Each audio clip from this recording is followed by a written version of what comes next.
Ndapasina kupindira kwaeshe nechokwadi pasi pano taiona moto marongera vanoita wepanyika vanoda kutisu vamwe. Our presenters, Honorable Sikhala will be presenting virtually, and we are going to invite him. So sitting just immediate to me on the left is our Northern Region Facilitator of National Democratic Working Group, which is a democratic assembly of different associations and political groups. His name is Dr. Uraya Zembe. He's a familiar face to you, he's not new. And then far to the left is our Chief National Organizer, who is Engineer Joseph Mugari. So they will be taking you through in the question and answer segment. So in this point of time, we invite our Chairman and Chief Facilitator, who is also the brainchild of National Democratic Working Group, Honorable Advocate Job Sikhala, who is a prominent politician, who is also a prominent human rights lawyer, who has been fighting it all since his student activism at the University of Zimbabwe. Honorable Advocate Job Sikhala, we invite you to this press conference where you are going to present virtually to the media. If you can come in this point of time and say your words, Honorable Sikhala. Thank you very much, our Chief. I welcome you all members of the Fourth Estate, our friends in the media, and those who have got the responsibility to disseminate information of the developments that happens in our country. I think as per the advent of this presser which is being held today at the media center, the main topic is about the bombing that happened at my house on the night of the 30th of Saturday, the 30th of August, 2025. As you all know, the bombing happened when I was in South Africa for the book launch that was scheduled on that same particular day. And today, it is the day for us to speak to the world about the events that happened on that particular day in question. But not only that, there was a moment when I had to put reflection. Since the period we founded the National Democratic Working Group, that the regime has been on our back for a long time since the formation of the National Democratic Working Group. And as it is in the public domain and known by everyone, the National Democratic Working Group is not a political party. The National Democratic Working Group is a social justice movement whose agenda is to articulate matters of social concern of the citizens of our country. Although issues of social concern borders on politics, there is no reason why we are being treated as if we are the enemies of the state, when our duty and role is to hold the state and its agencies accountable to the masses of our people, as they are the ones who need delivery from this government. The attack on my person and also the attack on the National Democratic Working Group did not only climax the moment they bombed my house. You still vividly remember that sometime last year, when our members gathered in Kwazama for them to distribute food aid and also needs to the old citizens in that part of the world. They were raided and got arrested for no apparent reason except carrying out a social responsibility to the old citizens of our country.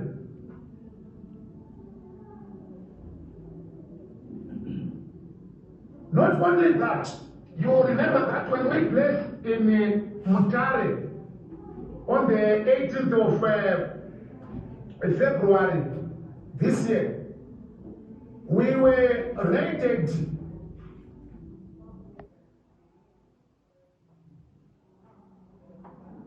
and arrested national leadership of the National Democratic Working Group and thrown on the back of the trucks of the police officers who exposed the... When thugs and terrorists were unleashed to come and disrupt our book launch without provocation, the ZANU-PF agencies have been on our case for a long time. They entered the Charles Austin Hall, Theatre Hall, at the Civic Center in Mashigo, took the books, tore them apart, and some of them thrown into the crowd and violently disrupted our book launch in Mashigo. 2 weeks ago, when the leadership in Sikhala East District were holding the meeting at Mbuya Juru's house, members of the Central Intelligence Organization and the Police Intelligence raided the meeting of the executive of the Sikhala East District and disrupted that meeting violently once more again. Then, a week ago, as we all know, on Saturday the 30th, the bombing happened at my house. Everybody in the nation and the world over knew that Job Sikhala was not at home. It was widely covered by you members of the media. Each and every media house in this country covered my absence in the country, that Job Sikhala has left Zimbabwe for South Africa for the book launch at the African Center for Governance on that particular day. So, while listening, I was asleep. I did not know that hundreds of Zimbabweans have been trying to reach out to me to advise me that my house was bombed on the 30th of on the night of the 30th of August. My wife was not present. She had gone to the village for the memorial service of my aunt who passed some months ago. So there were only young little children at home who became the victim of this terrorist attack. When I asked and tried to have intelligence inquiries among different sources in the country, I was told that the intention of those who came to bomb at my house was for them to kill my children.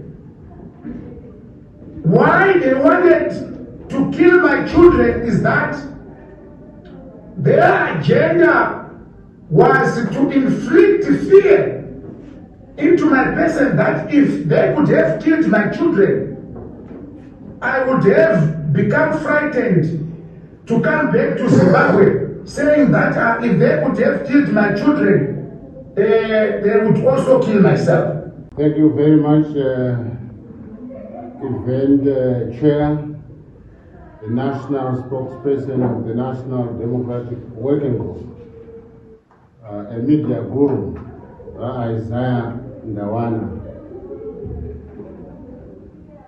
ZANU-PF acts of terrorism against National Democratic Working Group leaders and members are on the increase in Zimbabwe. Greetings and welcome to you all members of the Fourth Estate.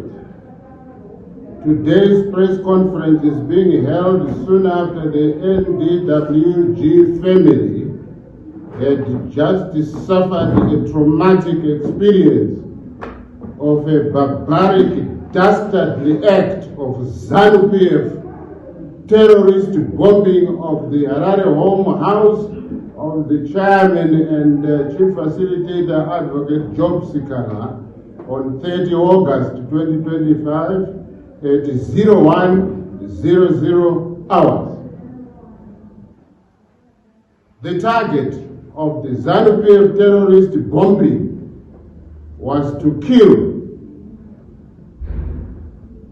I repeat, the target of the ZANU-PF terrorist bombing was to kill all advocate Job Sikhala's children and house workers who were sleeping inside the house. The terrorists knew that both parents were not at home that night. Advocate Sikhala was organizing his book launch in South Africa, scheduled to take place later on the same day, while Mrs. Sikhala was in Gutu, Mashingo, attending a memorial service of a relative. I have brought the publication members of the press that Advocate Job Sikhala was organizing to launch in Johannesburg. The footprints, that's the title of the book. I can display here because we are a factual organization as National Democratic Working Group. Here is the evidence, members of the media, of the book that was being launched in Johannesburg on the 30th of August in 2025. The title, Footprints in the Chains, the life story of Job Sikhala. And the Job Sikhala is a native of this land called Zimbabwe, born 52 years ago in Gutu, in Mashingo. Job Sikhala has been a leading personality in our community, in our country. He was his personality, is under threat, his family is also targeted for annihilation. And ladies and gentlemen, as couriers of what we are talking about here, spread the messages professionally to the nation and the whole world that the nation of Zimbabwe is actually in the hands of terrorists now, who are acting as they please to exterminate lives of developmental individuals. It is shocking that up to this day, the Zimbabwe Republic Police, ZRP, has not issued a public statement condemning the ZANU-PF terrorist attack on Advocate Job Sikhala's house. A heinous crime committed on 30 August 2025. That's a heinous crime. Where some unruly characters hunt developmental citizens, progressive citizens, and wanting to kill them for no apparent reason but to bring this development we are seeing here. The ZRP has also not publicly condemned the violent disruption of Advocate Sikhala's book launch held in Mashingo City at the Civic Center on 11 July 2025. It's surprising. This was a third launch on the 27th of June 2025. There was a successful launch here in Harare at Sapes Trust. Then on the 4th of July, a very successful launch in Bulawayo. So in Masvingo, it was the 4th launch which was disrupted. Again, it was the ZANU-PF terrorists who invaded and violently disrupted the peaceful book launch and later destroyed some copies of the book while stealing some copies as well. The third January, yet another heinous crime against the advocate Job Sikhala was captured on camera with the culprits clearly identified in the videos that were given to the Masvingo ZRP as evidence when a police report was made on 23rd July 2025, which is confirmed by the report received book number 6403795. The name of the ringleader of the ZANU-PF terrorists who violently disrupted the Masvingo book launch is Isao Mutano, who even later contested in the lost Ward 7 Masvingo Urban Council by-election. So it is very clear who the terrorists are. Their identity is beyond question here. They are known. They are ZANU-PF party members who are terrorizing this nation. The ZRP itself is a constitutional government agency for maintenance of law and order by protecting and securing the lives and property of the people. It was created by Section 219 of the Constitution of Zimbabwe, Amendment number 20, Act of 2013. The ZRP is responsible for preserving the internal security of Zimbabwe and detecting, investigating, and preventing crime according to the constitutional text. But alas, on 8 February 2025 in Mutare Penalonga, 40 members of the executive leadership of the National Democratic Working Group attending a fourth private executive meeting were terrorized and illegally arrested violently by the ZRP agents, loaded in open police pickup trucks, which were later driven in heavy torrential rain at speeds that violated all regulatory and danger warning road signs. To this day, the ZRP Mutare acts of torture and harassment against NDWG leadership were never publicly condemned by the ZANU-PF regime in Zimbabwe. Surely the ZRP as a constitutional government establishment acted in a terrorist manner here, invading a private meeting of citizens of a civic movement and then terrorizing the members with guns pointed at the members. The speaker had a gun pointed at him at that private meeting, executive meeting, which was the fourth executive meeting of the NDWG. But there was no condemnation by a government minister in charge of the police. None to this day. So it is very clear, members of the for the state, who the terrorists are. As you know, that we have people who occupy the government structure in this country, seconded by ZANU-PF political party, who are acting as they wish, even abusing national constitutional establishments, institutions, to actually destroy life. Now, therefore, as members of the National Democratic Working Group, we take notice and observe that we no longer have the constitutional protection of all public institutions of government in Zimbabwe. And we have become the legitimate representative voice of the people.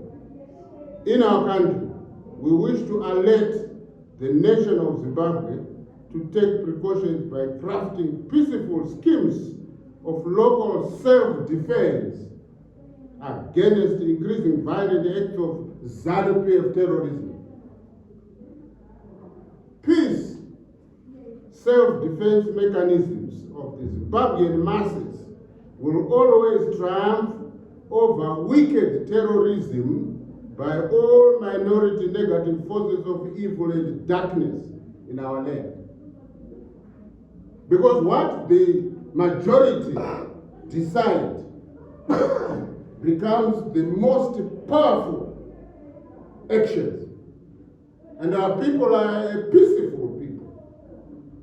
Even from the time of the colonial Rhodesia, our people got terrorized, they resisted through peaceful means and defeated the acts of terrorism. The racial regimes that were against the majority of this country. And people crafted methods to thwart and destroy terrorism. They decided even to embark on the liberation struggle, adopting arms of war to defeat terrorists. And that struggle raged on and raged on until the culprits were defeated at the time. Then there was continued terrorism. And for the past 45 years, we are seeing the continuation of terrorism of individuals and those who come into public office and abuse public office, all institutions. So for 45 years, we have had this terrorism. Since 1980, for 37 years, the commander, the brigade of a terrorist regime in this country was one Robert Gabriel Mugabe. It continued with terrorism, which actually was being persecuted through public institutions. This is violence. And our nation will continue to resist. For the past 8 years, we are seeing the continuation of terrorism by even a government structure, which is being led by Emerson Mnangagwa. And then we also see that they belong to ZANU-PF political party, that is Robert Gabriel Mugabe and Emerson Mnangagwa. So the ZANU-PF political party is a terrorist organization in our country. That is the culprit. As National Democratic Working Group, we get this evidence from the people. So the people are going to craft peace mechanisms to deal with the terrorism, ZANU-PF terrorism, from now moving on. As a civic social justice movement, we will continue to engage the nation on how it should protect itself against all public institutions that have been hijacked by ZANU-PF terrorists. And we are sure that the wisdom of the Zimbabweans, the 60 million Zimbabweans, is far, far greater than the downers of terrorists. So we are not in any doubt that Zimbabweans are going to defend their right to exist here on earth, that we're not going to be decimated and exterminated by a majority, by a minority that has gone rabid. Lastly, as National Democratic Working Group, we abhor violence. ZANU-PF terrorism must be stopped by the masses of Zimbabwe now. Thank you very much. Thank you, Chair. And we're now into the segment where we the question and answer is actually stated. So we are now opening the floor to you, our fourth estate, the media, where you present your questions. You introduce yourself and then the organization where you are coming from. We are going to take 3 questions at a time. We are urging you to be short and brief in your questions so that we can also give others the opportunity to ask. The floor is now open to you to ask questions about the press statement. They were actually sleeping in the house, like you said.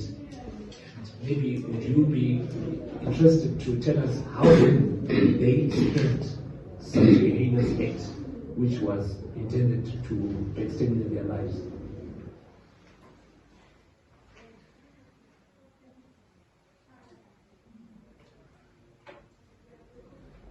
So are you finished so that you can respond? The question which has been posed by Mr. Mo, the bombing of Honorable Job Sikhala might have been, say, state managed to attract sympathy or to get more attention in the book launch which was earmarked to be held in Johannesburg. And then he said the intention was to kill the children who were alone at the house. And how then did they escape or manage to survive in the aftermath of the bombing of the house? You can respond. Okay, there's a hand. Is there my brother in black t-shirt? Oh, thank you. My name is Owen Loy. In your statement, you said something relating to instituting self-defense mechanism against terrorism, and you went on to say NDWG will continue to engage the public on how to protect ourselves against this terrorism. What does these two statements entail in terms of when we engage the public, and also we want to institute a self-defense mechanism?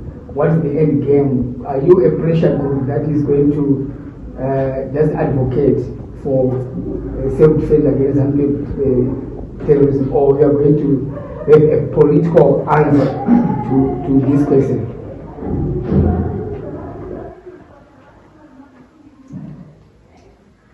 Okay, now are you done, Brother Owen Loy, freelance? Is there another third question coming from the floor? Or we can tackle these first questions which were asked. You can read.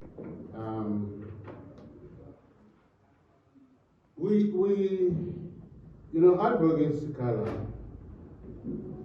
and ourselves, all of us, as citizens of this country, are victims of the bombing of his house. And the intention was to destroy both the structure and what was in the structure. Because we observed, we saw that was an act that was done of bombing. Now, as to why the children survived, they survived by the grace of the Creator. Because the intention was to erase the entire house. Because when you throw an explosive, the intention of the thrower is to destroy right to the ground. And everything inside the home, everything inside that building, that structure, there is no doubt about it. Advocate Sikhala and ourselves here would not be answerable to the intentions and the reason why the children escaped. We have no responsibility to answer, because one, we are not prophets. Two, we are not part of the minds of the perpetrators of the bombing. We are victims. Very often a victim would not have any answers why the aggressor has acted the way he or she has acted. And we must thank the Creator that no lives were lost, including lives of the house workers who were sleeping, because at 1 a.m. our body system in this country is that we're having a mental shutdown when you are recharging your mind. And when you are asleep, you don't know what is happening. You are not conscious.